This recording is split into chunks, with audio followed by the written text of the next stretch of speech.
Hey everyone, just a quick video to kind of break the ice on all the various features on this house here. It's a really super basic house that I just made up for purely for the purposes of demonstrating all the features. So let's first go over the basic controls first. The left mouse is with your index finger is just like any other software. It clicks and highlights things to move them around. The center mouse, which is typically under the wheel, that basically slides everything left, right, up, and down. So you click it, hold it, and you can move stuff around. And the right mouse with your middle finger is a little different. It's similar, but what it does is it rotates things in 3D, so you can kind of turn things around and look at them from all different angles, like so. Whereas the center mouse just slides things on the screen up and down. The mouse wheel zooms in and zooms out. And if you want it to do that faster, come up here to camera speed and you can change it, make it faster or slower. And then the W key moves in, zooms in even faster. So it's just like a fast zoom, and then the S zooms out. So you can zoom in, zoom out with the W key and the S key, or you can use the mouse as well. And then up here in the upper right hand corner, we've got these view buttons. So front views from the front, right, back, left. It's kind of hard to tell with nothing there. And then top looks straight down. The other one that's useful is this 2D view. You can check it and uncheck it, and when we get a house on there, you'll see what a difference that makes and how it's useful for in different modes. So let's just click front view, and this is pretty much how the software starts.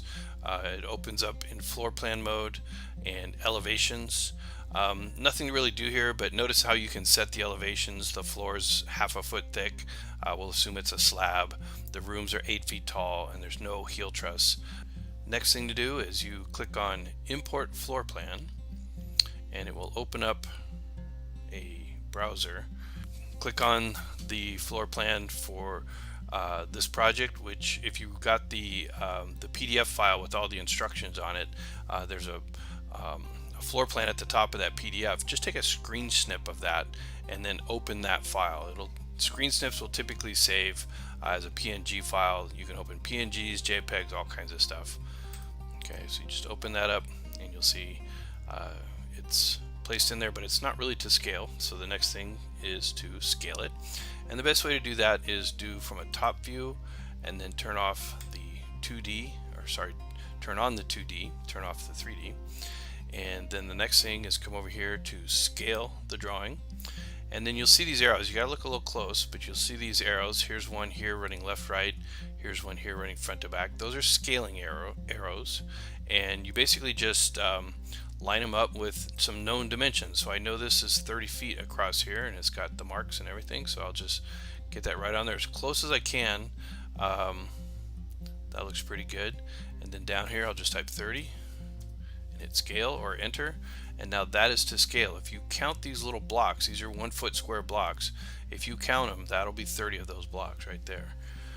Next then we'll do the vertical scale, which is the Z. The first one, the horizontal scale, is the X scale, and this is the Z scale. And then same thing, get as close as you can with the mark. Doesn't have to be perfect. And then that's 20 feet, so we'll change this to 20. Hit scale. Now the house is to scale. So if you were to count those would all add up to 20. Alright, the next thing to do is just a fine tuning. Click move floor plan and then zoom in on the upper left corner. You do whatever corner you want. And all you're really doing is, if you see this 1 foot square grid in the back, you just want to get the drawing lined up as best as you can with that, any corner of the grid. So that's pretty good right there. Top view. Next we'll click on room mode. To place a room, you just hit alt click and it'll put a room down, and you just want to line up the corners. You can zoom in a little more closely if you want, and make sure you're lined up with the drawing like so. And on exterior walls, you want to line up with the exterior surface of the exterior walls. On interior walls it doesn't really matter. Just get as close as you can. So just drag those corners so that it lines up. Real simple, real straightforward. Repeat for the other rooms.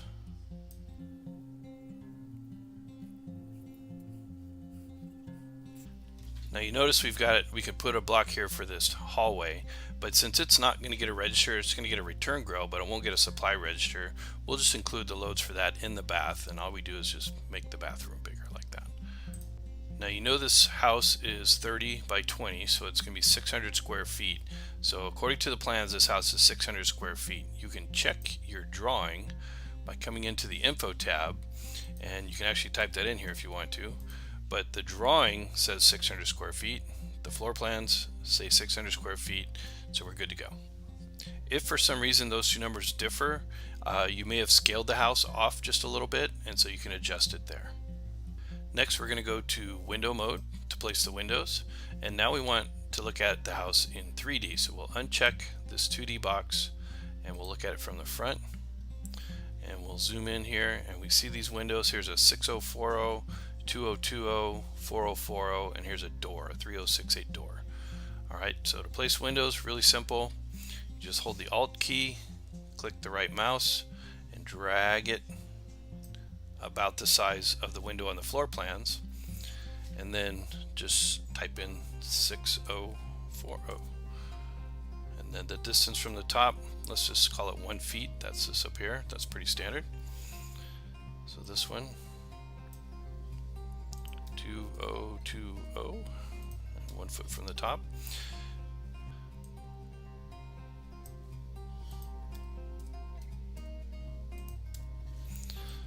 Spin around to the other side of the house, or just hit the back key, the back view key. Zoom in with the W key. Let's get another 4040, 4040, 1 foot. Okay, we'll do the doors later. Spin around.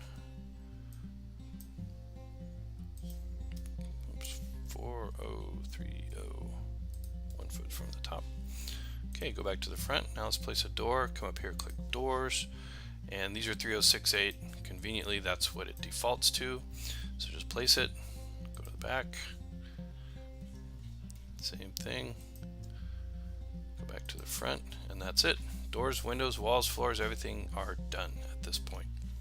So now we can put a system on here. So go to Duct Draw, and it defaults to registers. And registers, you just place them by alt clicking. Let's do top view here, and I'm just going to put them in these easy spots for now.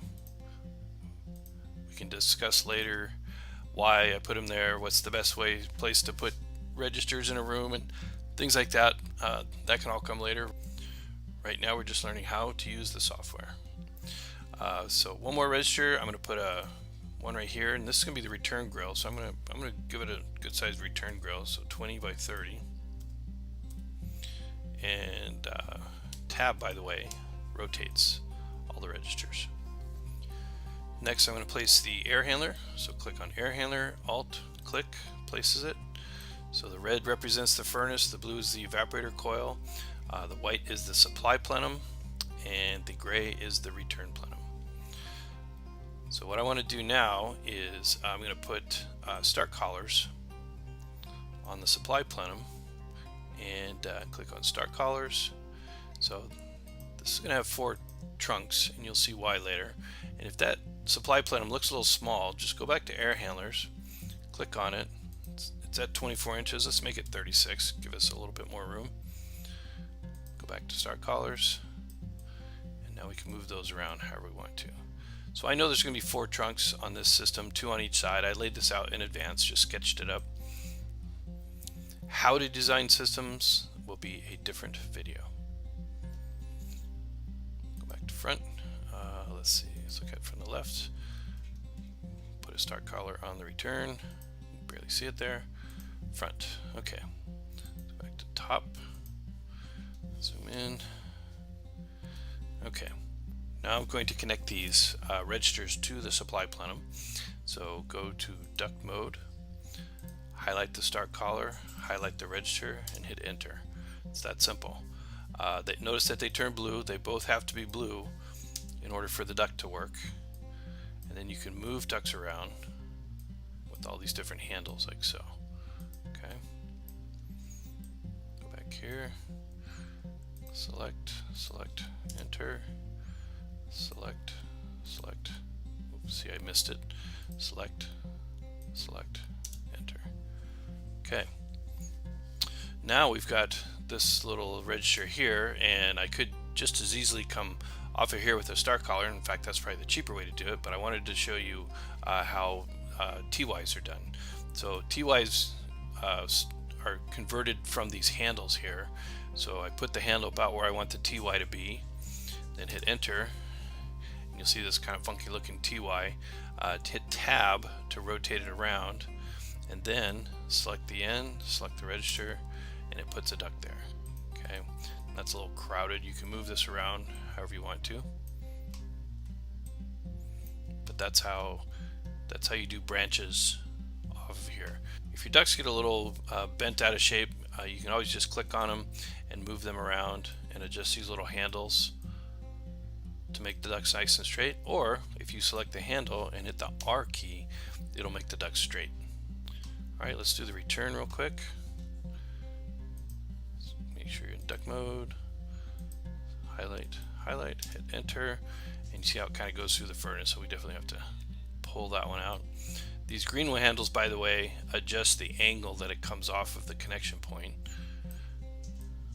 If you want to loosen up the curve coming in, you can adjust it like so, and then the handle just moves up, down in 4 directions. If you just grab on the arrow, it'll go that direction too. Okay, there's all the ducts all laid out. Now we need to size them. So now let's go to table mode. If you click on table mode, it opens up into the Windows table first. And if you hit this down arrow, you can see all the different tables: walls, doors, ceilings, floors, rooms, blocks, ducts, and systems. So let's start with Windows. I've got names, got the block. So the block is the square, the rectangle that it's attached to. Then you can group blocks together to make rooms, but in this house a block is a room because they're simple. Then you've got the type. This will come later. You can select different window types. It's got the direction, front, left, back, and right relative to the house. It's got the azimuth, north, south, east, west, based on the north arrow, which can be changed. You've got the tilt and the area. And then what is it touching? What is it adjacent to? All these are all between the house and outside. Also notice, and this is a nice feature, when you go to table mode, it helps to get your house kind of lined up in this area right over here, where you can see the whole thing from an angle. And then when you come in, you click on these, it will highlight whatever you've selected in the table. So you can hit the first one and there's down arrow, and you'll notice how it's, as I hit the down arrow, it's going right through all the windows. Okay. Similarly, if you click on a window, it will highlight it in the table. Same thing for walls. Here's all the walls. Doors, 2 doors. Ceilings, 5 ceilings. Floors.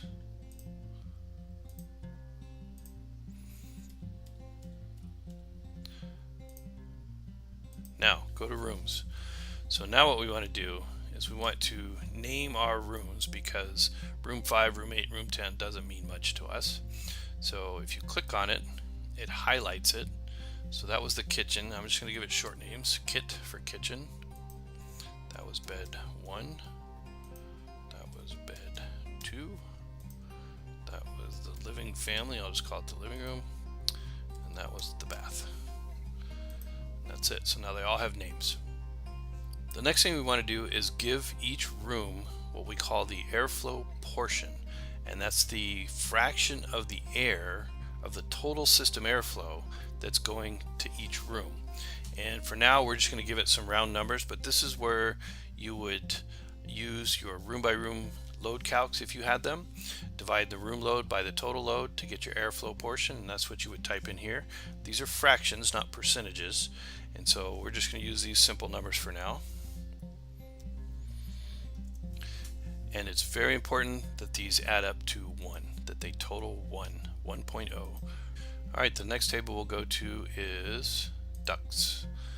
Alright, so here's our rooms, and these are supply branches, SB1. So the ducts are named supply trunks, return branches, and if we had a split in the return branch, that would be a return trunk. So they're named. Notice as I click on them, they highlight over here, which is a nice feature. So this trunk here is this little guy right there because it splits into 2 branches. Okay, notice everything defaults to 6-inch diameters. The register sizes default to 12 by 6. I forgot to tell you can change those if you want. I did change the return grill so you can see that. And then it'll say what is the name of the trunk. So if there is no trunk, it comes right off the base, comes right off the plenum. If there is a trunk, ST1, it's ST1, so it's this guy down here. So now we're going to set the default friction rate for all the ducts. 0.1 is a good number for this type of system. And then hit set all ducts to default. And notice friction rate here all goes to 0.1.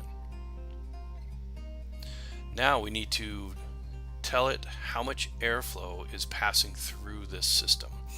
So we're going to go to System, and let's say this is a little 1.5 ton, so we'll say 600 CFM. And then we're going to go back to the ducts. And so now the fun part, notice these are all 6-inch, but here's the airflow, here's the friction rate, and we need to auto size these, so we'll click the auto size button like so. And now they're all size using this airflow, this friction rate. These are all flex duct, as you can tell by the drawing. We'll have sheet metal duct later, but right now it's all flex. And there's your sizes. So we got a 9 to the kitchen, we've got an 8 to the bedroom, a 7 to the small bedroom, an 8 to the living family, and a 5-inch duct going to the bathroom. Okay, so back in duct draw, let's hit front view and zoom in on it. Come over here and click show diameters, and there you go. If you want to get rid of these handles, click on a different mode like Windows, and there you go. That's a 14, 8, 5, 9, 7, 8, 9, and that's it.